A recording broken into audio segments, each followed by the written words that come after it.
All right, guys. So our last video, we talked about getting dialed in, taking that fitting process to the next level, or just getting your game dialed in. Last time we talked about lie angles and how we can get everything dialed in. If you did not see that video, I would highly recommend it because it's a missing step that a lot of people are looking at where, yes, go get fit. That's going to take 95% of the way, 95%.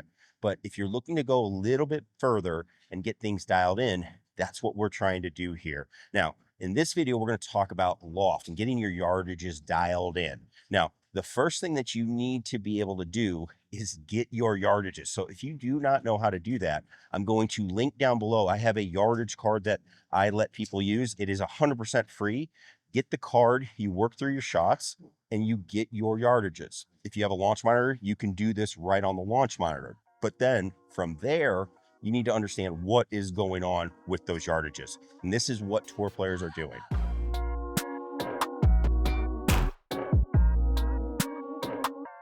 What's going on, everybody? Scott Hogan coming at you. We are back. This is part 2 of our kind of getting everything dialed. How do you dial everything in like tour players? What do they know that we do not know? And when it comes to the fitting process, they do everything very similar to what we already do.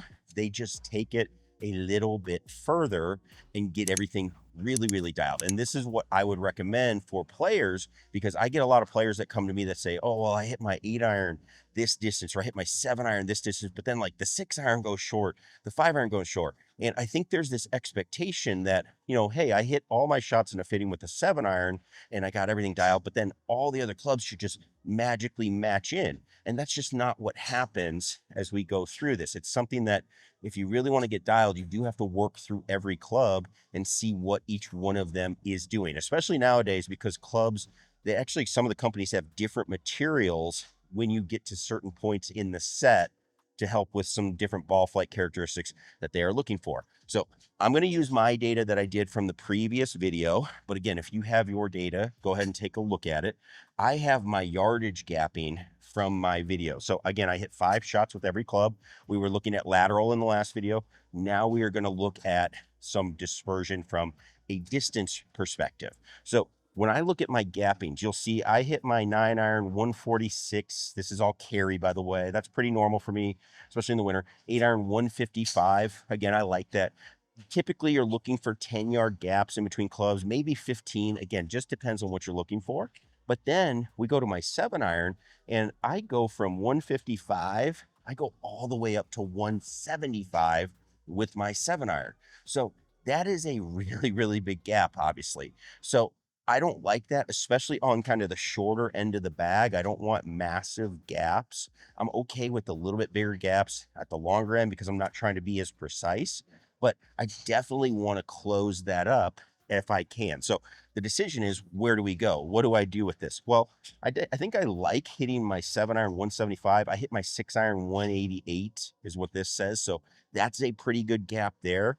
9-iron to 8-iron, that's only 10 yards. I think I can get away with stretching that out and having a little 15-yard gap. Have 15 between a 9 and an 8, have 15 between an 8 and a 7. I can do enough finessing to make up any distances in that little bit of a gap there. So that means I'm going to take my 8-iron and I'm going to have to bend it strong. So let's grab it. Let's head over to the machine. Let's get into it.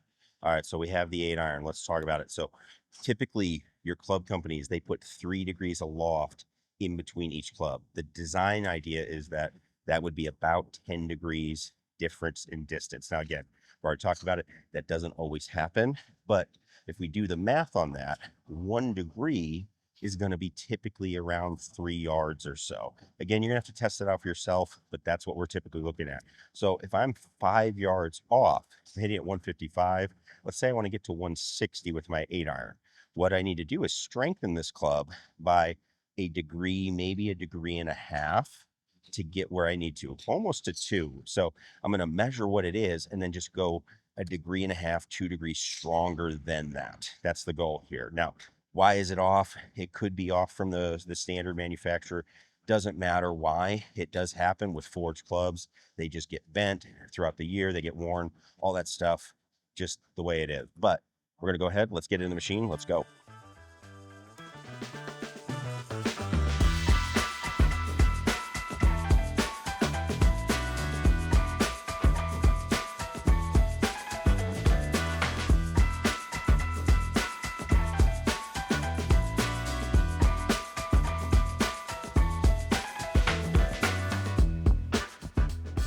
right, got it bent.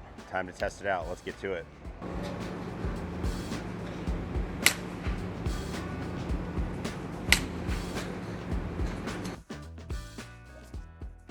I mean, they feel really nice. Okay. All right, so we've got our shots. Let's just take a look here real quick. So you can see I went about 2 strong, and I ramped it up from 155 up to 165. So again, it does depend on who you are. And let's be fair, 5 shots, maybe not enough. I know it's not enough, but that's the idea. I can go through and keep fine tuning this. If you have forged golf clubs, very easy. You can see it was just a little tiny tweak to it. There's no marks or anything on the club. We're good. We're only cranking it a couple of degrees, not doing something outrageous to them. But if you have cast clubs, it can be done. Just takes a little bit more effort to get them done when you are adjusting. But you can see there, I can make tiny tweaks and go and gap everything out. So again, I can go through my entire bag and figure out, hey, I would like this one a little stronger, this one a little weaker. And then once you get that figured out, what you're kind of looking for from a yardage perspective, take them in, get them bent, then you go from there. Now, again, the place to start is in a club fitting. That's going to take you 95% of the way. Then from there, you go work on each club. Because again, in most realistic settings, you're not going to be able to hit every single golf club because it's just not realistic with manufacturers, stuff like that. But that is what tour players do. They will get their clubs, then they work through them on an individual basis, making adjustments as needed to what they are looking to get better gappings, better control, and then they feel a lot more confident with what is going on.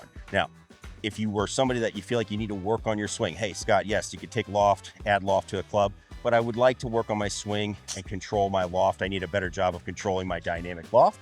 I've got a video just here for you that will help you do that. Make sure you check that out, give you some better techniques to do that, and make you a better ball striker. So if you have any questions, leave that comment, and we'll see you in the next one. Peace.